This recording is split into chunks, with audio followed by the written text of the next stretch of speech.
Well, first of all, I'd like to start off this afternoon by saying that I am thinking of and praying for the victims of the shootings that happened in our city just in the past 12 hours. It is disheartening that we as a city must come together in this manner, especially after a day filled with celebrations and Independence Day festivities. Pure and simple, the violence that happened in our downtown early this morning was absolutely unacceptable. Today, two families are having to grapple with the most unimaginable pain of finding out that they will never see their child again. Several families had to get the call that no parent should ever have to receive, and that is that their child was shot and injured. All of this pain, all of this grief, all of this heartache is avoidable and is preventable. There is no reason a young person should have a firearm, period. There is no reason a young person should be downtown after hours without parental supervision, period. It does not have to be that way. And we know it does not have to be that way. With each passing year since the implementation of the gun violence reduction strategy, violence and crime are down significantly across the board in Indianapolis. This comprehensive approach that includes IMPD, our Office of Public Health and Safety, and our partners at the Indy Public Safety Foundation, and so many community partners, those who are represented here today, and many others. They are all making a difference. But on days like today, when we are grieving the loss of two young people, all of these strides we have made feel hollow. When our city's young people still have their lives rattled by gun violence, we know we have more work to do. And we will continue to keep working each and every day to identify ways in which we can keep our young people safe. It was in that spirit. Just last summer, we announced that IMPD would once again be enforcing the curfew on our youth. This year, since we have prioritized education over enforcement, trying to ensure every parent and guardian takes responsibility for their children in the overnight hours. But it is clear we must do more.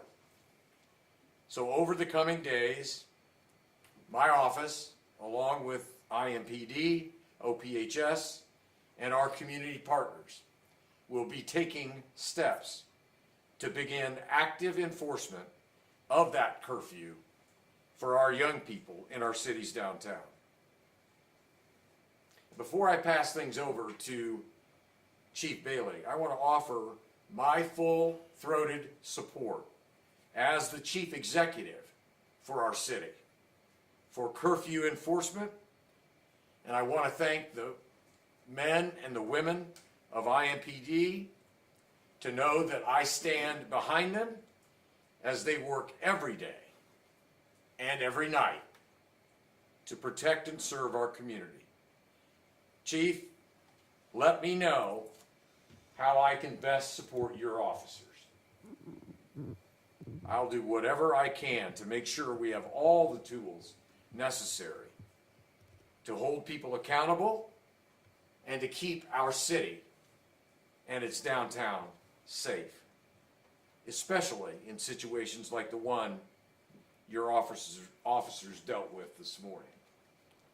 So having said all of that, I give you Chief Chris Bailey, Chief of the Indianapolis Metropolitan Police Department.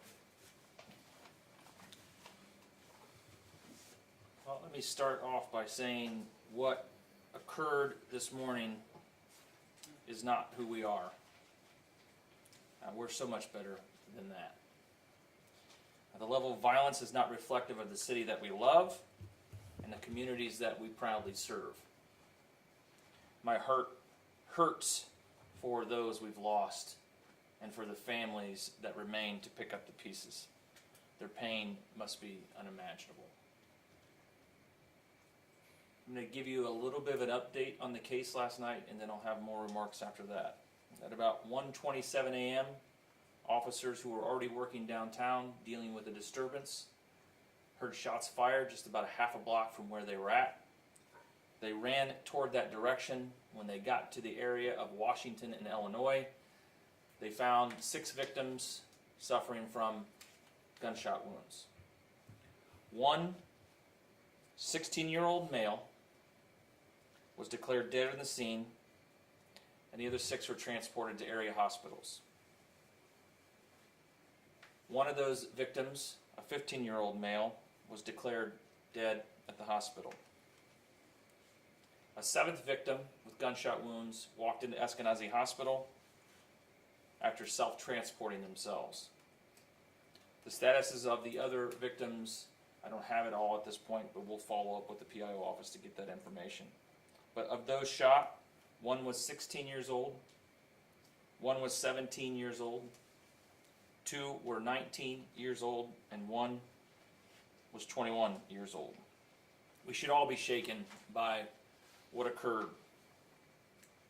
We cannot grow numb to the violence in our community wherever it occurs. And we cannot accept this as normal. I stand here today angry and heartbroken, frustrated because too many lives are being lost. Too many families are grieving, and too many young people are growing up around violence and trauma. But I also stand here with even more determination to solve this problem.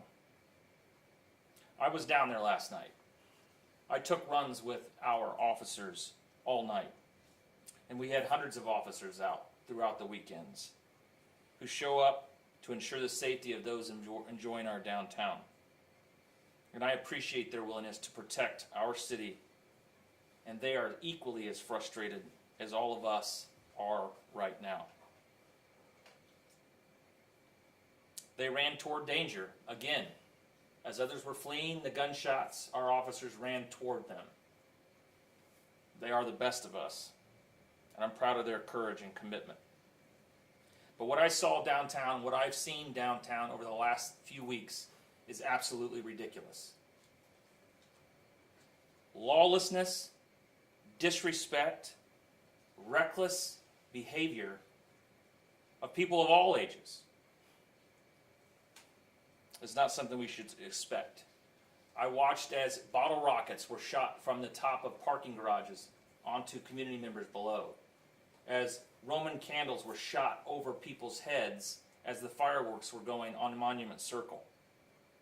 I saw people openly using narcotics, partying in parking lots, fighting, all the while our officers chasing them around downtown. Hundreds of young people, some wearing masks, wearing clothing that's not fitting of a 90-degree day, backpacks flung on backwards for easy access to their weapons or their fireworks. And this just wasn't kids. These were young adults, and adults that should know better, should know how to act by now. And let me say this as clearly as I can. If you're coming downtown to engage in this kind of lawlessness, you are not welcome. Stay home or go home. We are done with this behavior. We will use every tool at our disposal to enforce the law and save lives.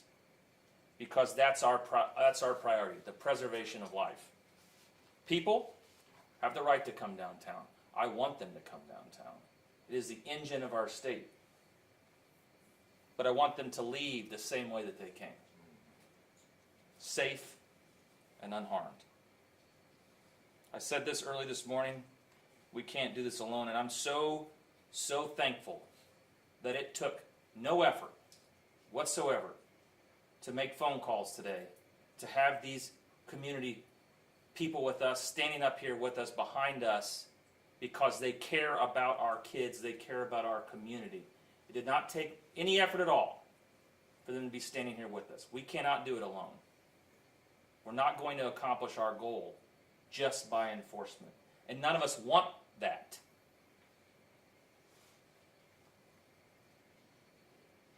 Earlier this summer, we launched a Know Before You Go campaign, trying to set clear boundaries from parents and guardians to their children, talk to their kids about what the curfew is, decide how often they would check in, pick the best ways to stay in touch, use technology to know where they are, know their friends and their friends' parents. We need our parents and guardians to speak up, to take charge, to be nosy. In some of those cases, I'm not so unaware that sometimes parents work and the kids are left to fend for themselves because they have to survive. I'm not aloof to that. And that's why any kind of curfew enforcement needs to be based in help and not punishment. Taking someone to the Family Justice Center, watching them go in the door and then out the back door is not going to help anyway. It's not going to help families. It's not going to help those kids.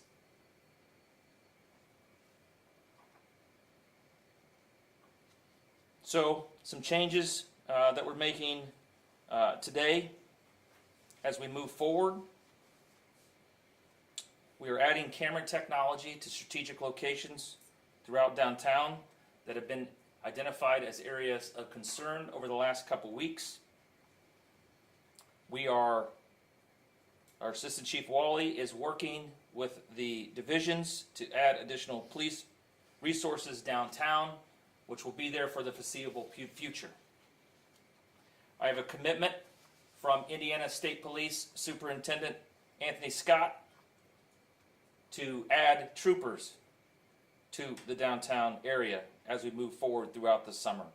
The Indiana State Police has been an unbelievable partner to the IMPD, giving us helicopter resources and resources as yesterday to make sure the fireworks area was safe and secure. I've spoken to Prosecutor Mears, who has offered his office's assistance as we move forward.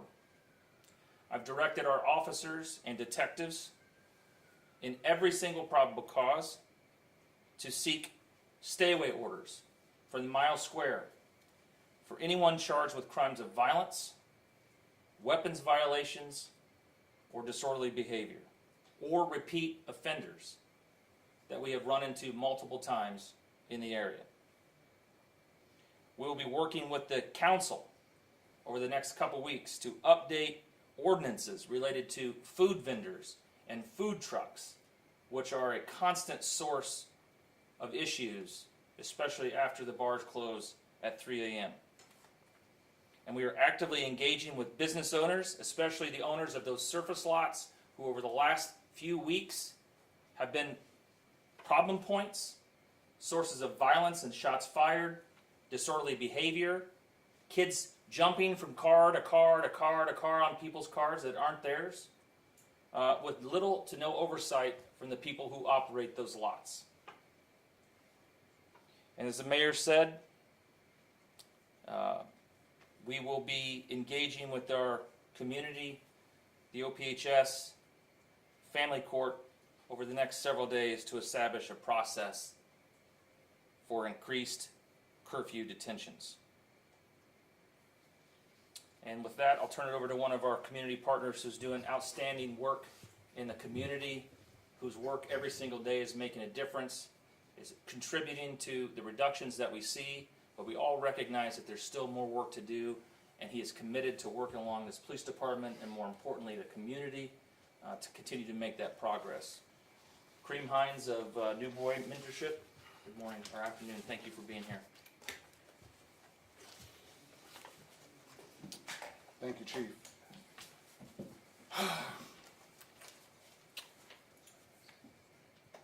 I stand before you humbled, shaken, disturbed, literally shaken. I feel like it's an out-of-body experience to be in this situation on a Saturday morning that I was looking forward to enjoying with my kids. But I also have kids that I work with directly and indirectly that I was checking on this morning after waking up, hearing what happened last night during the violence downtown. And it's so sad to see pictures circulating on social media right now of young men laying dead in the street who haven't even had a chance yet to experience life. So my phone call or my morning has been filled with checking in on young people that I know, checking in on families. I do not stand before you with a solution.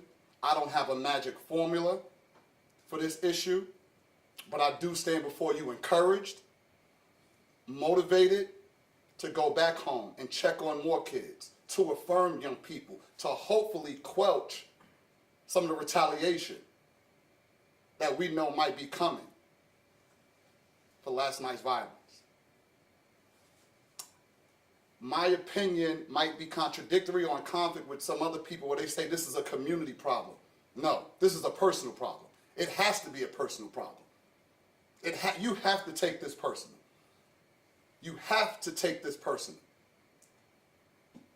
We all do our part. We take it personal, we do our part, then we build and bridge the community. But you have to take responsibility as a mom, a dad, a man, a woman, a grandmother, an aunt, a cousin, or uncle. I think we know what's going on in our homes. We know what's going on in our neighborhoods. The unfortunate circumstance, and I do send my full condolences to the families that are now planning funerals and are visiting hospitals this morning.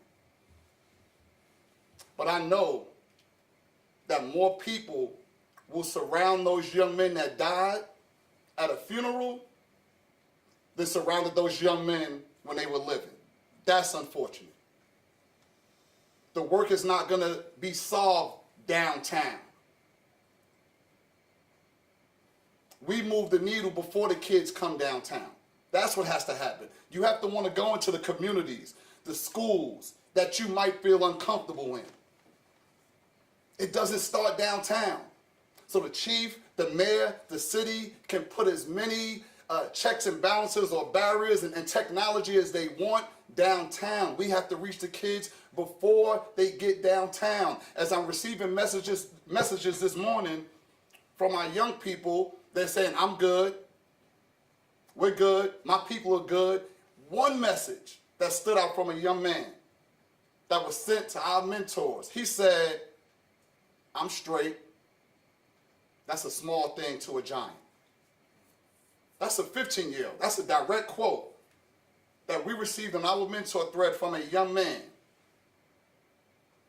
That what happened last night is a small thing to a giant. Our kids are in pain. That's what we're seeing. We're seeing this pain that our kids are in. And we're seeing it manifest itself in a really ugly way. Our kids are hurting. So again, not what is the community going to do, what are you going to do? If you're watching, whether you're watching it now or tomorrow, whenever you see this, what are you going to do? I know what I'm going to do. I know what I'll continue to do. But I need you to adopt 2 words. I challenge you, I dare you to adopt 2 words. Mama, grandma, auntie, uncle, daddy, sister, cousin, wherever you at. 2 words. I need you to say, not mine. That's what I want you to say. Not mine. The graveyards will not get mine. The prisons will not get mine. The jails will not get mine. Not my grandson, not my son, not my nephew, not my daughter, my granddaughter. Adopt that. Not mine. Social media, not mine. You won't get mine. We can't save the world, but you can damn sure change and save your world, your private world, not mine. So as we move forward as a city and we go through this grieving process, understand our kids are grieving just as much. We have some families that are hurting, but imagine all those kids who saw what they saw last night. Imagine their little brothers, little sisters that have to hear what happened. It's a trickle-down effect. And sometimes we don't understand until it hits your front door. It's now hit your front door. Make it personal. It is now on your doorstep. It is personal. I will say this. The website is newbreedofyouth.org. Mom, grandma, auntie, uncle, daddy, send your son to me. Send your nephew to me. No capacity. Send them to me. Send them to us. We have collaborative partners we will work with, that we are working with. We have activities for the summer. They want to fight, we got a boxing ring. You want to work out, we got a gym. You want to spit some rap? You want to get in the studio? We got a booth. You want to earn some money? We got a young entrepreneurs program. There's nothing we will not do to make a connection, not only with a young person, but the family. No excuses. My phone number is on the website. My email address is on the website. You can reach out to me directly. There's no 6 degrees of separation with me. 1 degree. And that 1 degree of separation is you. Reach out. If not me, somebody else. There are programs in the city. There are kids doing amazing things in this city, and we have to start highlighting that. Let's start putting that on the news. Let's start highlighting the amazing things that some of these kids are doing. We are sending kids off to college. We are sending kids off to the military. I am frustrated, but I am encouraged. I am motivated to get back to work. And with that, I'll introduce you to my pastor, Mr. Richard Reynolds.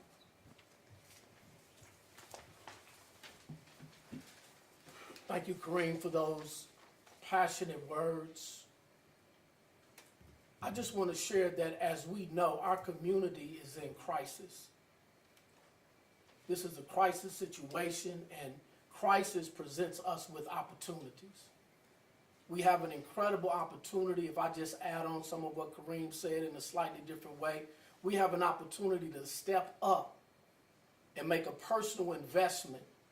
We have an opportunity to step up and actually do something ourselves in recognition that this is not an IMPD problem. This is not simply a city of Indianapolis problem.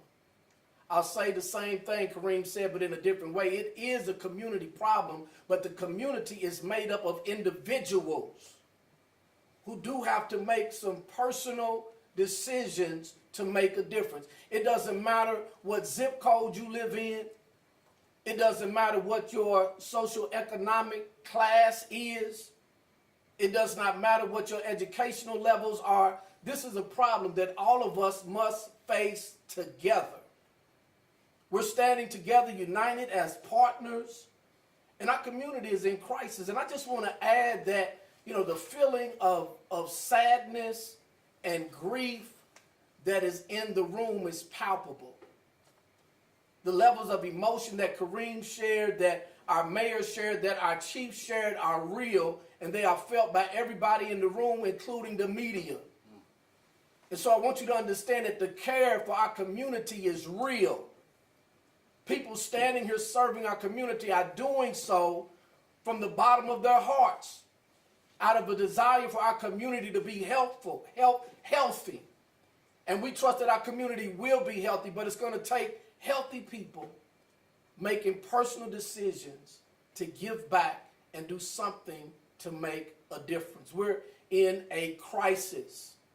And it's not just a social crisis. Truth be told, this is a spiritual crisis. And we cannot just throw social solutions at a spiritual problem and expect to get the kind of results that we want to get. This is spiritual. And if we don't address it spiritually, we'll continue in the cycle. Even with the progress, it's still challenge after challenge. And so I want to challenge the entire community and the faith community in particular to be intentional to pray for the peace of our city. Prayer is not a passive activity. We need people to pray for the peace of our city. We need people to pray for our government officials. We need the people to pray for our community leaders and organizations that are serving on the front lines. Your prayers can and will make a difference. We've got to work in partnership. And parents, I want you to know that you are the most important part of that partnership. I know some of you are feeling overwhelmed. Some of you need help. We know you need help. Reach out and ask for help. Reach out to our organizations. Reach out to our churches. I pastor New Revelation Christian Church. We lead Crown Mentoring Program here in this city. Reach out and ask for help. There are people who have dedicated their lives to helping our community. Get the help that you need. Don't be embarrassed. You know whether or not your child is doing what they're supposed to be doing. You know before anybody else knows whether or not your child is out of control. And if you need help, get the help that you need. Indianapolis is a community that cares. And everyone speaking today cares for our community. Pray for the peace of our city. Let's receive now Pastor Jeffrey Johnson, Jr.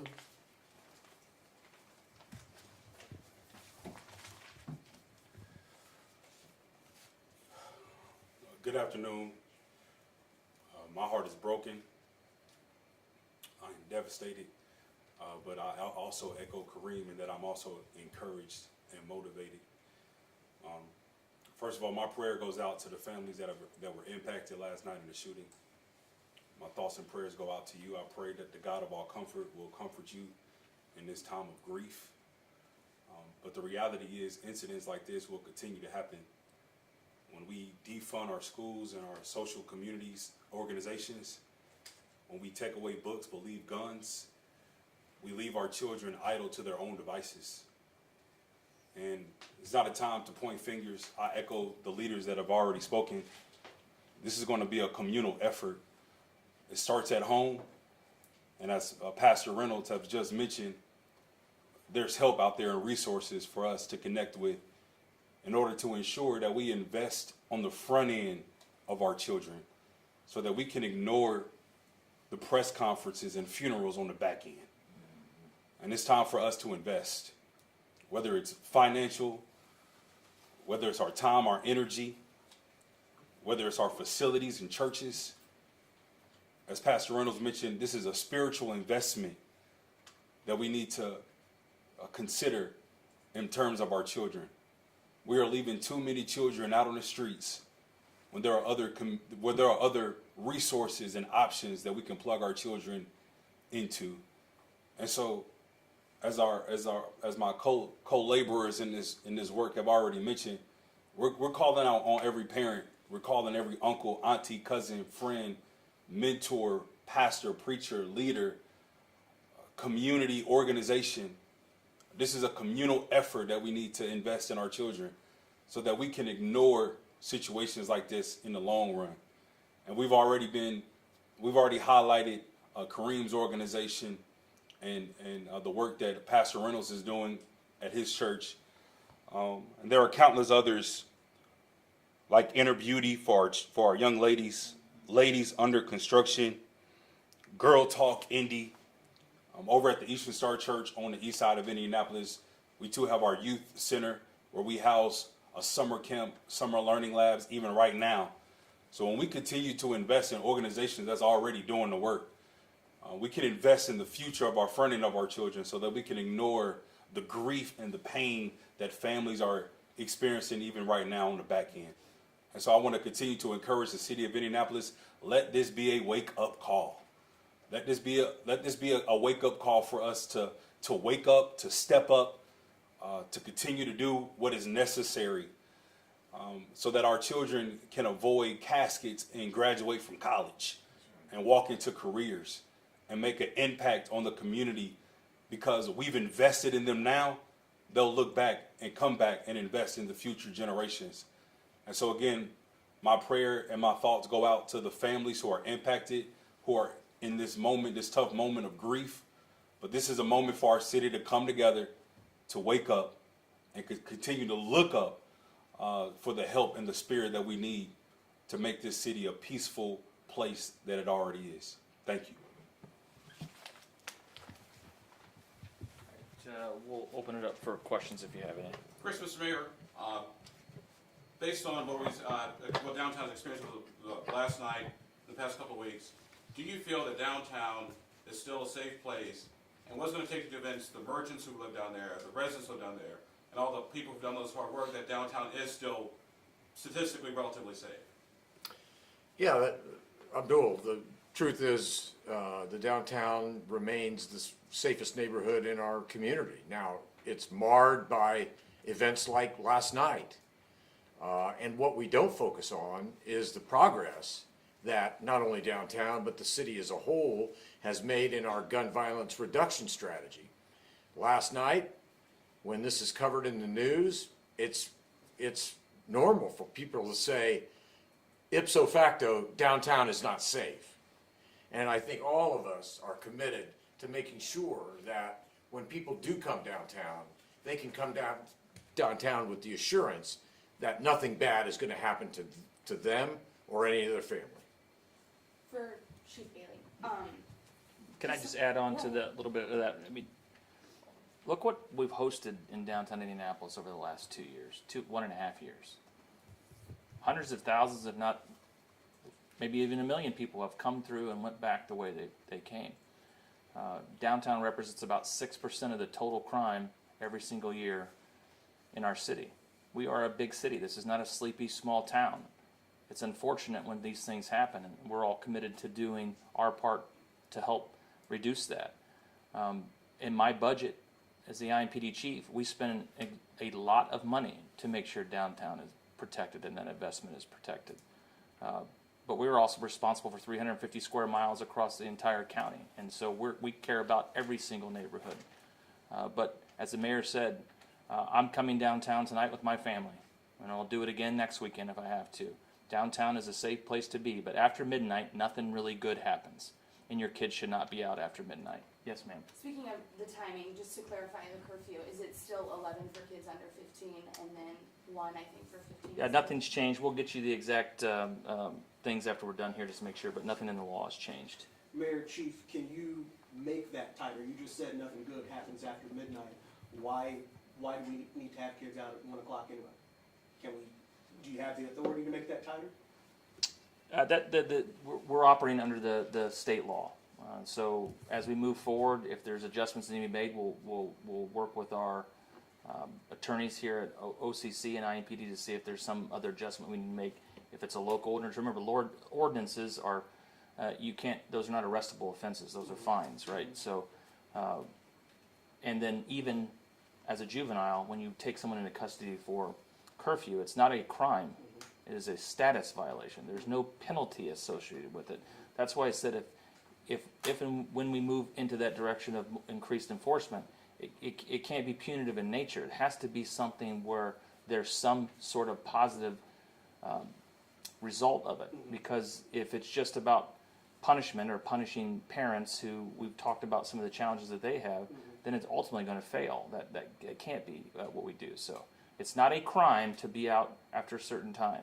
It is a status offense, and there's a difference. Is it time for that to change, Chris? I don't know that criminalizing it is the answer. We made at least 11 arrests that I know of for criminal violations before this happened. So our officers aren't afraid to make those criminal arrests when necessary. Like I said, I don't see a lot of value in perpetuating juveniles through the criminal justice system. There's very little, in my opinion, help that they get by entering the criminal justice system.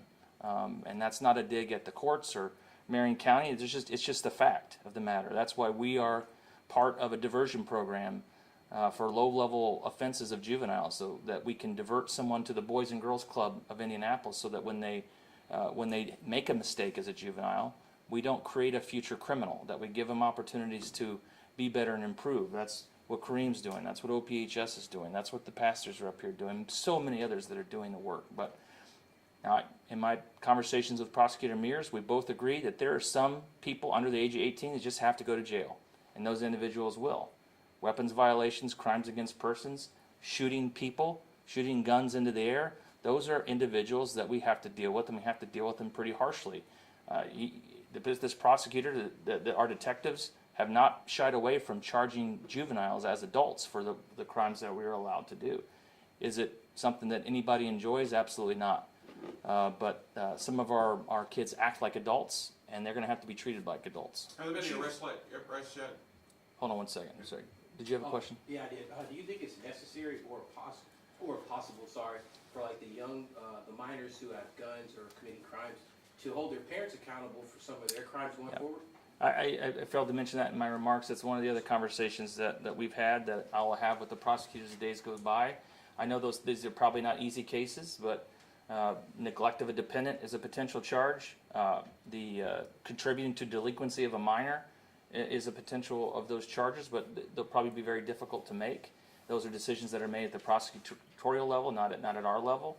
Something we have to explore in certain circumstances, but as we all said, is it the right thing to do to charge a parent who is working their second job and their kid goes out and comes downtown against their knowledge, jumps on the bus and comes downtown? I don't know that that's the answer in every circumstance. Are there some that are contributory? Absolutely. I lost count of how many adults that I saw pull up downtown last night and just drop 5 or 6 kids off and then drive off into the sunset.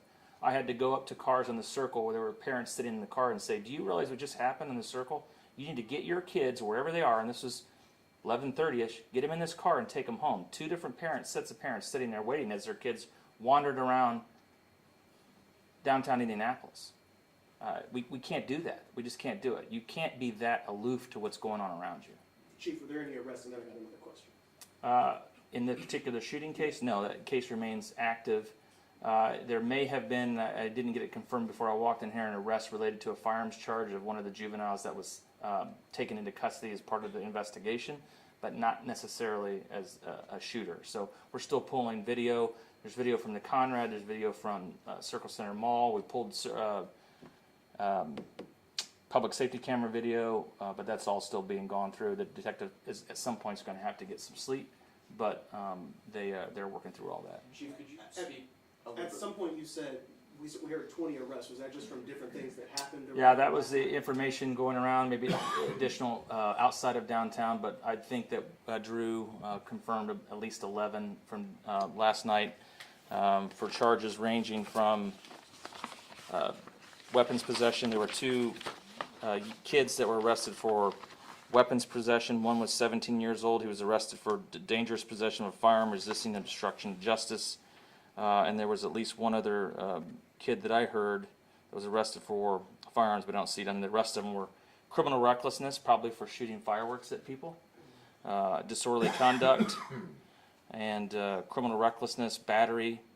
We did take a 14-year-old in custody for curfew, but there were also charges related to resisting battery on a law enforcement officer, and the individual tried to run away, so escape. We keep talking about kids. Every weekend it's kids at midnight. We hear, I know last weekend there was a big brawl of a group of kids, or the weekend before, just after midnight. In years past, we've talked about young adults making bad decisions in their 20s, coming from the club. I have done numerous stories about teenagers. You just said 14, 15, 16, 17-year-olds who are making this decision. And I've talked to you enough to know that I know that when you talk about parents needing to step up, that part is genuine. But I work with kids. A lot of these folks up here work with kids. And sorry to say, but the parents today suck. And a lot of them are lousy and are not going to step up with what you are saying. So a couple people have brought up this plan, and they've said, whatever time curfew is, midnight, 12:30, whatever. What if you got all the community organizations that work with the city, I'm talking from the Boys and Girls Club to New Boy to whoever's doing a lock-in, get these resources downtown and start telling these kids, hey, midnight is curfew. And if at 12:30 you are not out of here, we're gonna put you on one of these buses, and I'm not talking about locking people up, I'm talking about finding the parents. We're gonna put you on one of these buses. We're gonna go to the parking lot of the Community Justice Center, because if we don't pick you up here, there's a chance you're gonna come out of here anyway, either at the morgue or from the courthouse. Call your parents. Your parents are gonna pick you up here, because you were saying you were seeing them dropped off. Well, when they come pick them up, you're gonna find out, why is your 14-year-old out here at 1:30 in the morning? And the goal is to find the parent, not trying to lock the kid up. Yeah. But some way we have to get the parents, and I hear your passion. We could say it at midnight, where are your children? You know where your children are. But could you get, and if you say, well, that's gonna be a lot of resources, that's why we got these community organizations, Boys and Girls Clubs, send some school resource officers down from some school districts who might know these kids and say, you either get your parent on the phone or you're gonna spend the night here, because the alternative is you've got 7 kids who are coming out of a hospital, 2 that'll be coming out of a morgue, and countless others that, of young people, young adults who are gonna come out of the community justice system anyway, so it's either we take care of this in the parking lot before you have to come out of one of these buildings. Well, I mean, I think that's what the mayor and I both said, that over the coming days, we're gonna work with our community partners to try to figure out something exactly that path. We'll take one last question. Thank you. Yep. You said there's going to be increased police presence downtown through Indiana State Police and IMPD as well. Could you just be a little bit more specific about the numbers for those and where those Yeah, are? I mean, it's gonna fluctuate. So last night there was an event, which was a very successful event. Families, people came downtown, they watched the fireworks. After the fireworks were over, they left. The individuals that we dealt with all night were not interested in watching the fireworks. So there was increased staffing downtown. On a regular Saturday night or Friday night, we run what's called special event teams downtown, usually 2 or 3 of those. We have to make sure those are filled. Our officers are working a lot of overtime and have for a considerable amount of time. So getting people to voluntarily work those overtime shifts is getting more and more difficult. So Assistant Chief Wally is working with the both divisions, both operations and investigations, to make sure everybody in our department knows this is an all skate. For events, all these things, it's not just going to be on the backs of our operations uniform officers. We're going to get detectives out. We're going to get administrative personnel out into the field, so we can make sure that that downtown in every neighborhood, because if something happens down here, significant like that, then we have to draw resources from every other neighborhood, and that's not fair to those neighborhoods. But this is where the people are. You're right. I said it last night on TV. You want to engage with the kids. You want to try to protect them. I'm telling you where they are on Friday and Saturday nights. I told you where they are. They're not going to your gym right now. They're not going to play basketball on Friday nights. They're downtown for multiple reasons. You want to engage with them, come on down. I'll work with you. I'll tell you where they're at. I'll share information. I'll give you the incident commander's number. You can communicate with us all night long. Mr. Mayor, any final word for the public that may be worried, may still be concerned? Well, I think that the collection of community leaders is a good sign that we're all committed to eradicating, why a young person walks around downtown with a gun. What is a young person doing in downtown Indianapolis at 2 and 3 o'clock in the morning? Those are rhetorical questions that we're going to collectively try to answer. As a follow-up, though, I want to make it clear, while we focus a lot on juveniles, and obviously today has been all about what occurred last night to largely 16, 17, 18, 19-year-olds. But the truth is also, in the city of Indianapolis, the number of both criminal homicides and non-fatal shootings occur between the ages of 30 and 34. Without question, that is the age category. So I understand why a young person being shot downtown generates an enormous amount of enthusiasm. But we also, collectively as a city, are dealing with a gun-related problem that almost irresponsibly occurs among older young people, 30, 35 years old. That's where the numbers exist. But Mayor, does the city have or as the city, state, whoever, we're talking about kids. Those adults are a different story. We're talking about kids who don't have the same rights as us. Doesn't somebody have to say, this is a particular problem because they're just kids? Well, that's what we've been saying. That's what every speaker today has underscored. And while this is a sad day for so many reasons, it is a day of hope. It is a day of new beginnings.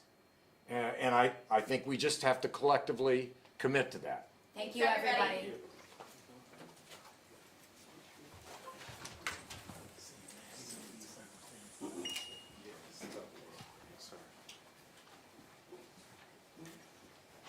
Hey, Mr. Police Chief?